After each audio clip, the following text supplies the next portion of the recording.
thin. Acres that I put down, second cut. Check these bales, every bale.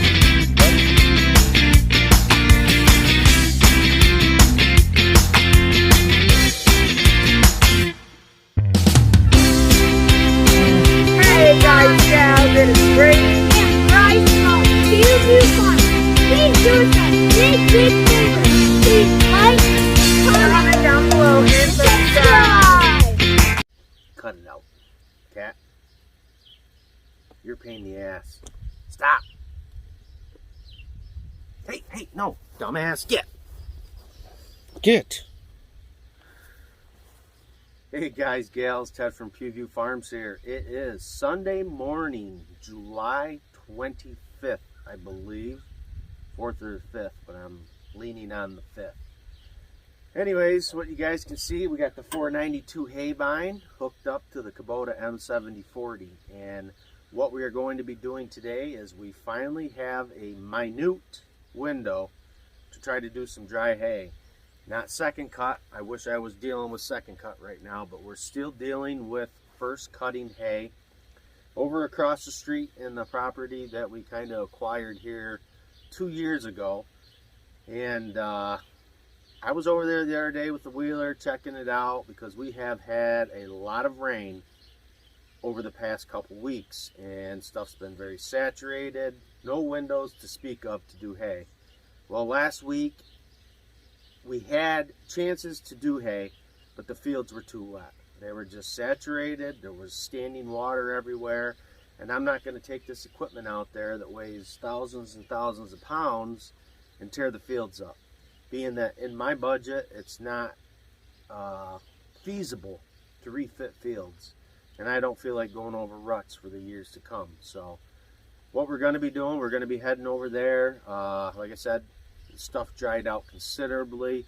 We really haven't had much of any rain to speak of in the last week, so we're going to give it a shot. I got a window possibly open till Wednesday, so I figure if we can get it cut today, get it tedded right out back after that today, let it sit for a day or two, and try to bale up Tuesday. We're hoping that's what's going to happen. We'll see.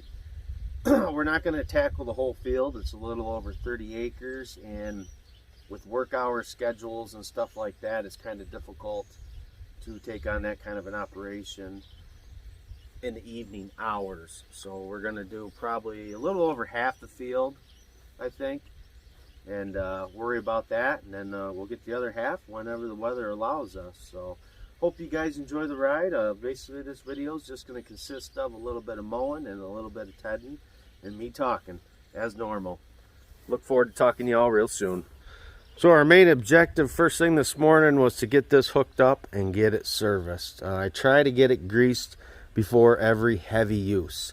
If I'm using it a little bit here or there, the greasing kind of gets set aside a little bit because it hasn't had that much use. But I know the last time this was used, it got used pretty good. So we got grease all of our fittings.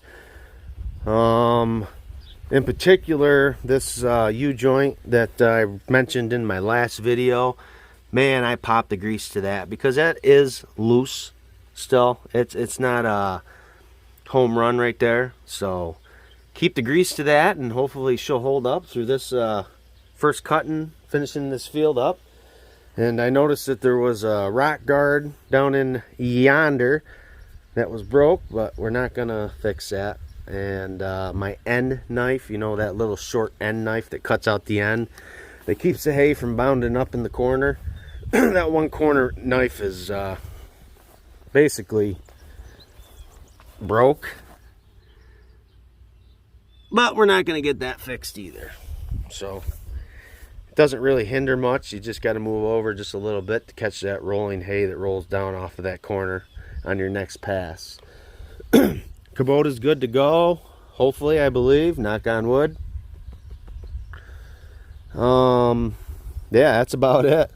Basically, I cleaned off my apron down below. Had a little bit of dirt and stuff on that. So we got that cleaned up, and we're going to let it dry up for a few minutes. And then we're going to spray some fluid film on there.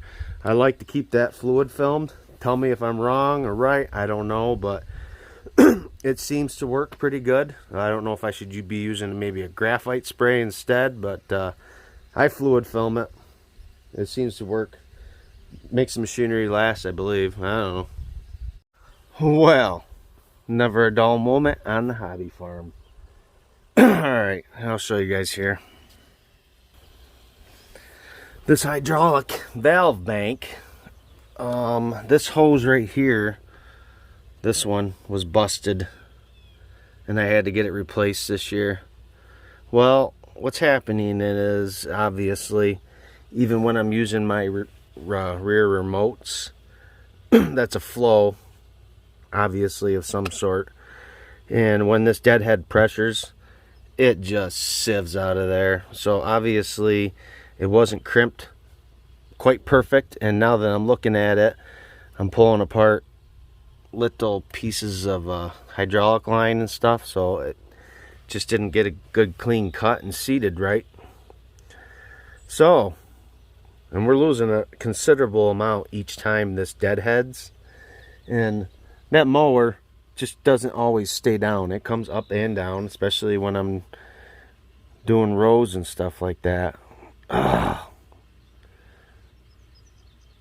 Unreal. So this is what we call a setback. Luckily, it's not a hard hose to undo, and luckily the local Napa in our other township over is open on Sundays, and they do this kind of stuff. The only thing I'm hoping is the fitting that goes on back there, right there on that one, is like a little angled fitting, and that was hard to find when I did this hose. So I'm hoping this hose could be long enough, cut right here, and we can just put a new JIC or whatever, I don't know, whatever you want to call it, one of these fittings on there and get it re-crimped. I'm just trying to think out loud, because I would be this much shorter.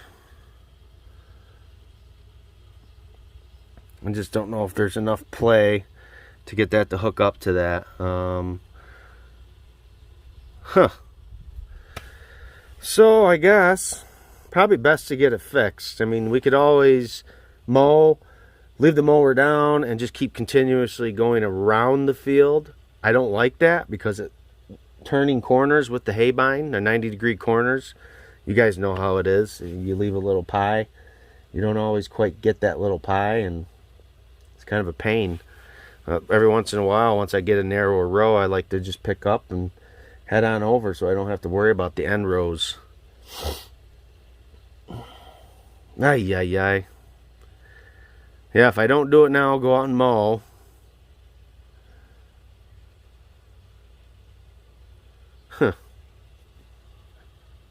Here, I'll actually set you guys up and show you exactly what's going on.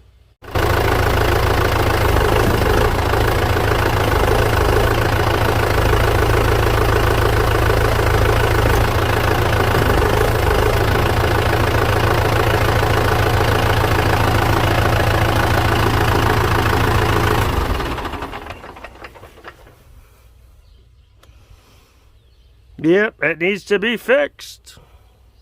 Sometimes you have to improvise.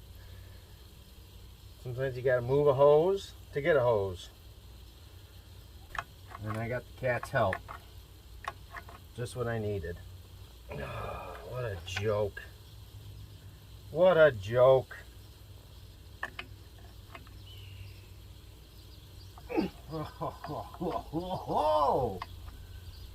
Hardball.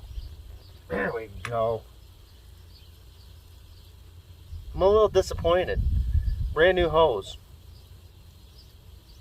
And they got the crimp screwed up. Kind of sucks.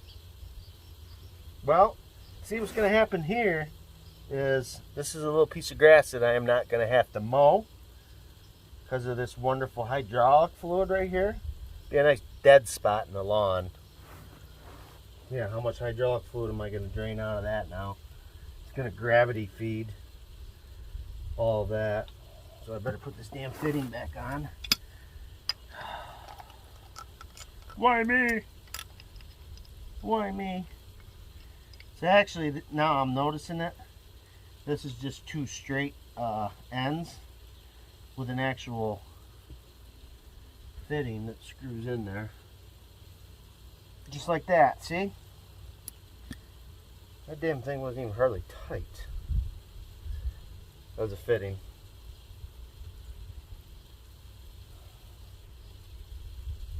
Son of a boop, boop, boop.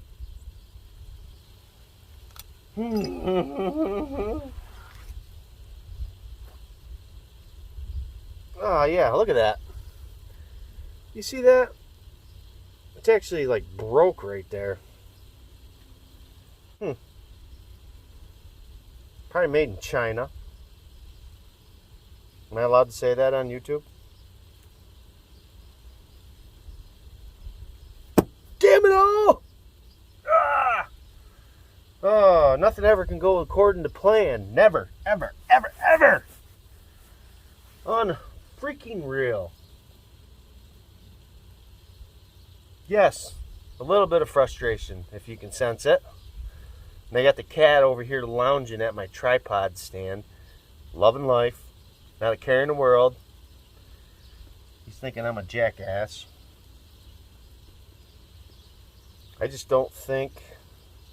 I'm going to have to get a whole new hose. Even that don't even look good, the way that it's bubbled up right there. Huh. Whatever.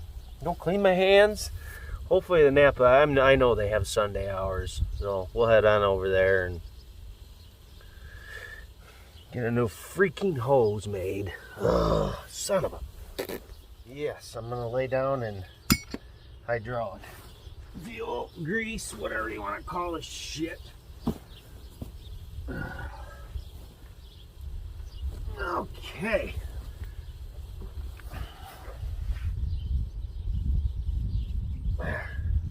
Here we go.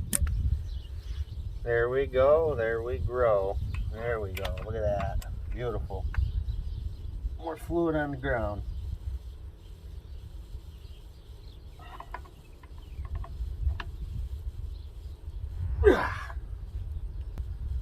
Okay. Let's make sure she's not leaking.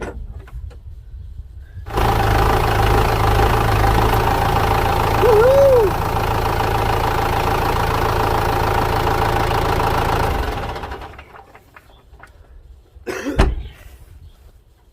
Oh. All right, guys, we got her fixed. Kind of a pain in the butt, I'm not gonna lie. Got to the Napa and it was about a little bit before 9 o'clock. Figured that they would be open. Well, they don't open till 10, so I had to take a little detour. Stopped at our local butcher shop and got some fresh little neck clams for my dinner tonight. Either gonna make some good old clams casino or just roast them up on the grill and let them pop open and go to town.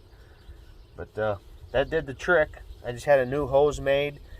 I contemplated cutting it off and just putting a new fitting on the one end, but it just was not quite sure that it was going to be enough hose, and I just assumed. But I have the old hose, so if I got something a little bit smaller, like it looks like this hose right here is actually smaller than this one. So if something happens to that hose, I got a spare to cut off and put an end on. Always save the parts and pieces. You never know if you're going to need it. So we're not leaking any more fluid. Definitely lost a little bit, so I think I have just enough to top off my hydraulic tank and make sure we're good to go. But here we are. I think it's like 10:30. Getting started a little bit later than I wanted to, but it's still going to all pan out today, hopefully. Nothing else breaks down. Hopefully everything does well. Knock on wood. Hopefully we get her done. So stay tuned, guys, for some mowing. And then we'll hook up the tether to the Ford 5610 and get her shaked out. Let her do some drying. All right. All right, guys, we are ready to roll. And that end section I was talking about, well, it broke the other one.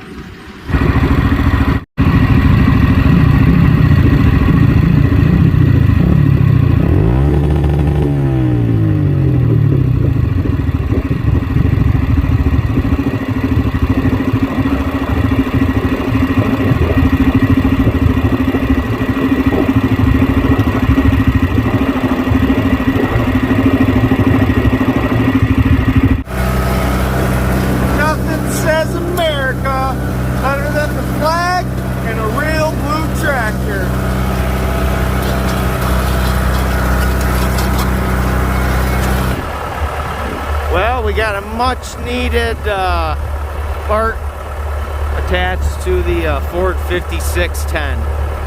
Much needed, man. Hey, 2021, here we are. God bless America. All right, guys, gals, it is a finish to the night, finally. 13 hours in the making. As you can see, we're still hooked up. We'll get disconnected later, but we had the tether hooked up to the Ford 5610. So I made 20 passes around that field. That's well over half of it. Hopefully there's going to be 50 to 60 bales, maybe. We'll see. Maybe a little less. Yield's all right, everything like that.